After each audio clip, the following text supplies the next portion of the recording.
Welcome to the Addicted Mind Plus, the podcast where recovery, mental health, and wellness take the front seat. I'm Dwayne Osterland, and joining me is my co-host, Eric Osterland, known for his insightful work on the Stuck Brain podcast. In each episode, we'll dive into actionable, small steps to help those in recovery journey further along the path to wellness. Our conversations are designed to be concise, typically around 15 minutes, though we may occasionally delve deeper when the topic demands it. Our goal, to provide you with practical advice grounded in real experiences and expert insights to empower your recovery journey. So whether you're on a break, on a walk, or just taking a moment for yourself, join us as we explore the many facets of recovery and mental health, one small step at a time. This is the Addicted Mind Plus, where your journey to wellness gets an extra boost. So let's get started. All right, everyone, welcome to the Addicted Mind Plus. Today, we're going to talk about first order change versus second order change. To understand the difference is going to help you see what changes in your life can really help you. Because often we get stuck in first order change. It's the more things change, the more they stay the same. And we're going to look at the difference between first order change and second order change. Absolutely. This is exciting because it gives us a way to visualize the concept. A lot of people don't realize that there's two types of change. And so they start with the initial change, but they don't make a deeper change. And I think a clue when you're stuck in first order change is that you're making changes in your life, and they might be good changes, but they're not really moving you forward. They're not really moving you to the place you want to be. So you feel stuck. And recovery is about that second order change, which is that deeper level of change. Sometimes when we think about first order change, you can think of a person like running on a treadmill, running in place. They're running and they're moving and they're doing things, but they're not really going forward. When we look at first order change, it's like those surface level adjustments that we make to try and improve our life, but they exist in the current framework. So we might modify our behavior, and it's not necessarily a bad thing, but they don't really help us move on that deep level. And they focus a lot on the immediate symptom management. Yeah. And the reason why knowing the difference between first order change and second order change is important is because if you're at a spot in your recovery, you might not be ready for that second order change. You might be in a spot where you just need to be on that treadmill and get through some of the hard things in the beginning in order to get to the second order change. And I think people have to realize that if you're really going to have long-term recovery, you have to move beyond the first order change. So oftentimes when we look at first order change, we're looking at things that deal with the immediate. I'm going to just stop drinking. Right? That might be a good thing, but that might just be a first level change in the sense of I'm just going to stop. I'm just not going to drink anymore. That's it. I'm done. And I'm not going to think about it. I'm not going to do anything else. And although that's good, you're not going to maybe get to that deeper level. You're not going to get to that underlying roots of the addiction so that you can change it. And keep it long term, right? Usually the first order is great in the beginning, but if you want it long term, you're going to have to dive in and create some second order changes. So this is where you might develop a plan, and we talked about this in one of our episodes, the stages of change model, right? Where let's say you're in the planning mode, you might want to think about this logically. So, okay, I'm going to just stop drinking right now. I'm going to have some things set up for me in the beginning. I'm going to not have alcohol in my house. That kind of stuff is first order change. But then once you get through the withdrawals or the hard part of it, you want to start thinking about what would cause me to have second order change. So maybe pick up a therapist, maybe pick up a coach, because these are going to be ideas and ways you can process what's keeping us stuck. So if you just focus on the first order change and that's all you do, that might work for a while, but eventually I feel like that's going to collapse and you're going to be back to pre-contemplation and contemplation that we talked about in that other episode 4, if you guys are interested. So it's important to think about these in stages. Yeah, I think without that deeper level of change, the risk of a relapse really remains high because the core issues of addiction haven't been resolved. Yep. And although we need to make some first order changes to maybe get going, if we really want to change the system, we've got to make these second order changes.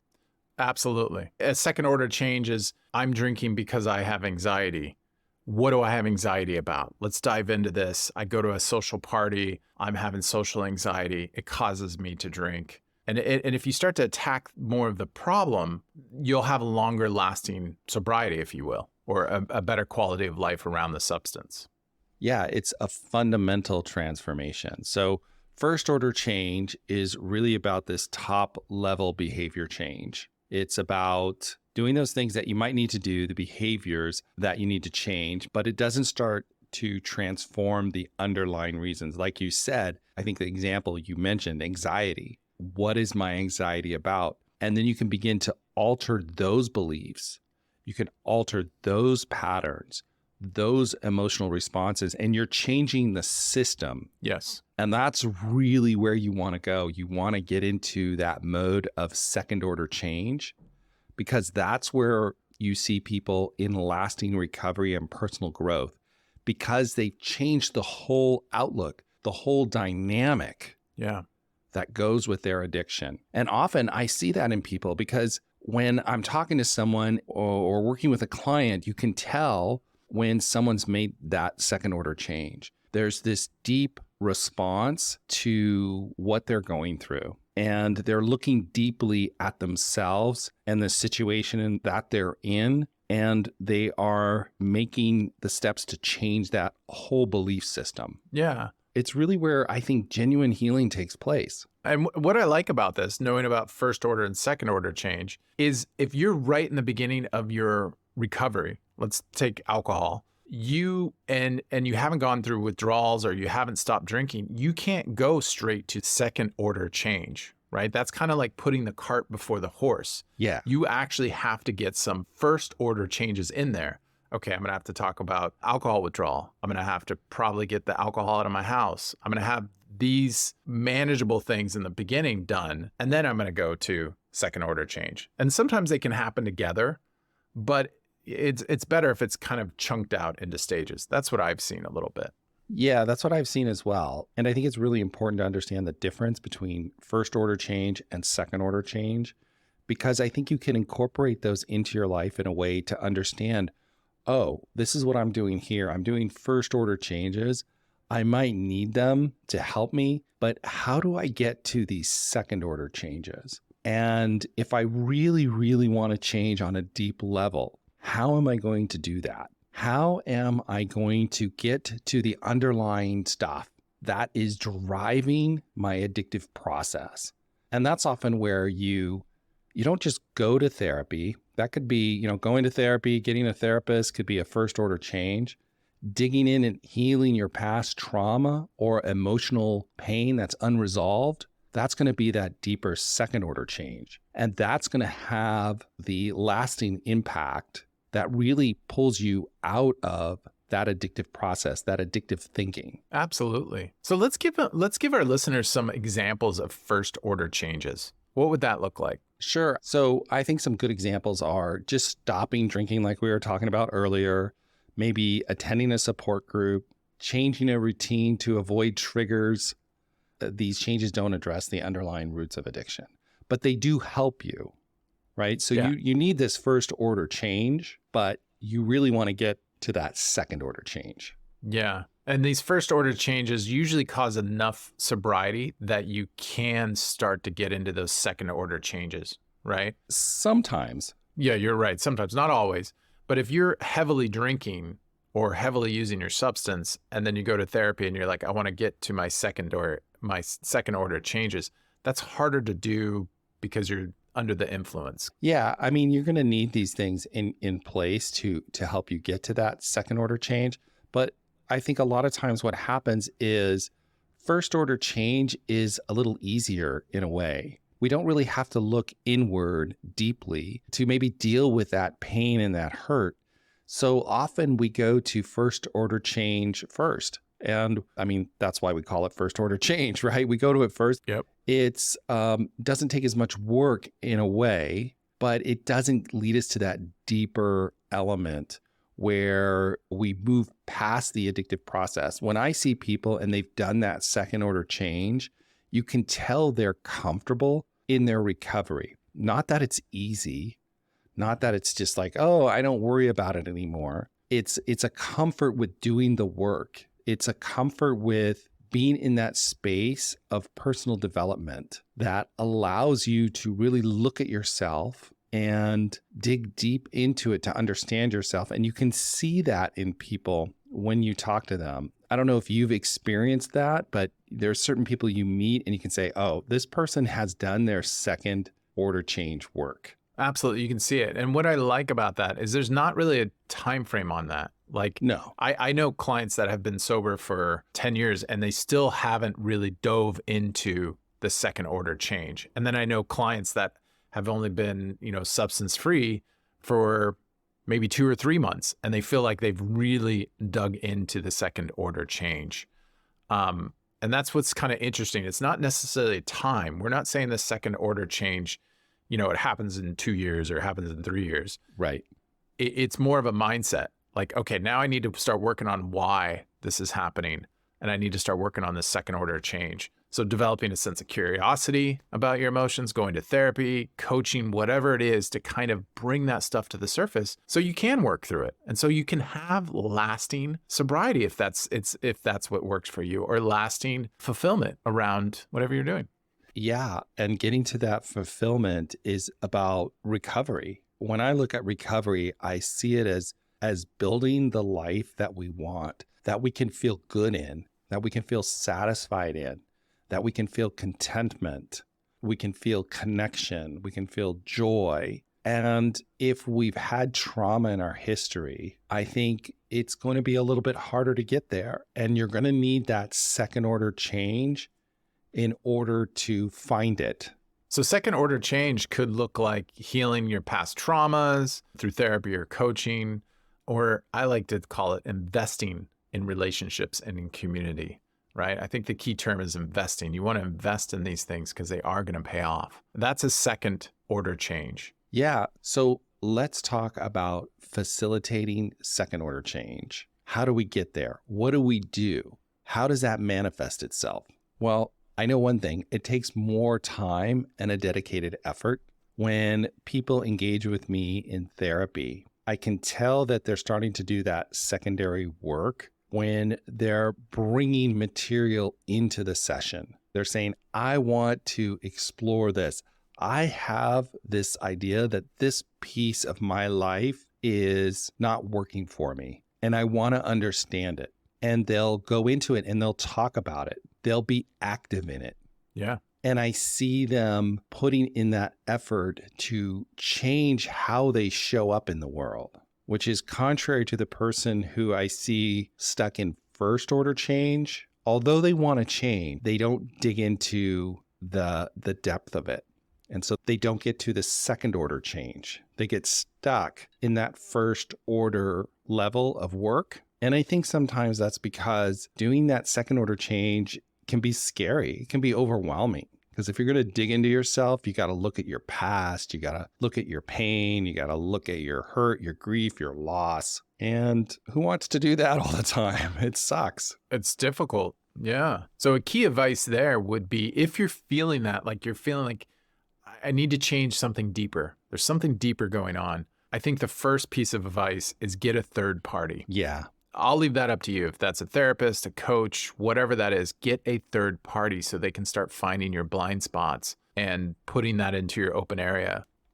Yeah, I'd agree with that. Like you can dig in on a deeper level to be able to understand yourself better, and you get that feedback. The parts of you that you can't see, you don't know them, and someone else who's compassionate, kind, and is there to support you can help you on that journey. I mean, that's why I love joining a support group and really actually digging into the support group. There's a lot of people that go to the support group on a first level modality or a first level change, and they go and they show up and they listen and they get a little bit out of it.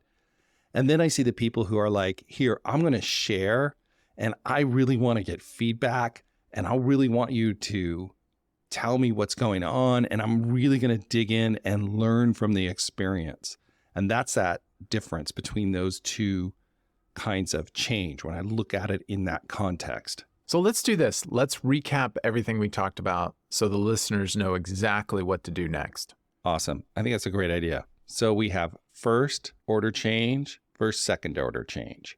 First order change are the behaviors that we do to deal with the situation in front of us immediately. It's not necessarily about digging deeper into our life or understanding the underlying cause. It's about handling the situation in front of us and just making change on that level. Second order change is about looking at the roots of the addictive process or whatever our issue is, resolving the underlying system that creates the behaviors in the first place. So it's a deeper level of change. This is that fundamental shift.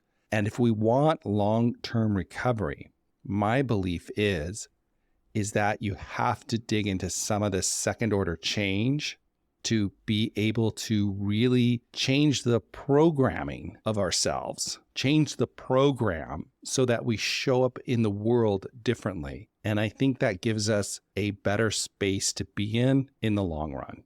So when you're out there and you're listening to this episode and you're thinking about this, ask yourself, what are the second order changes I'm working on today? What can I do to get there? How can I dig deeper?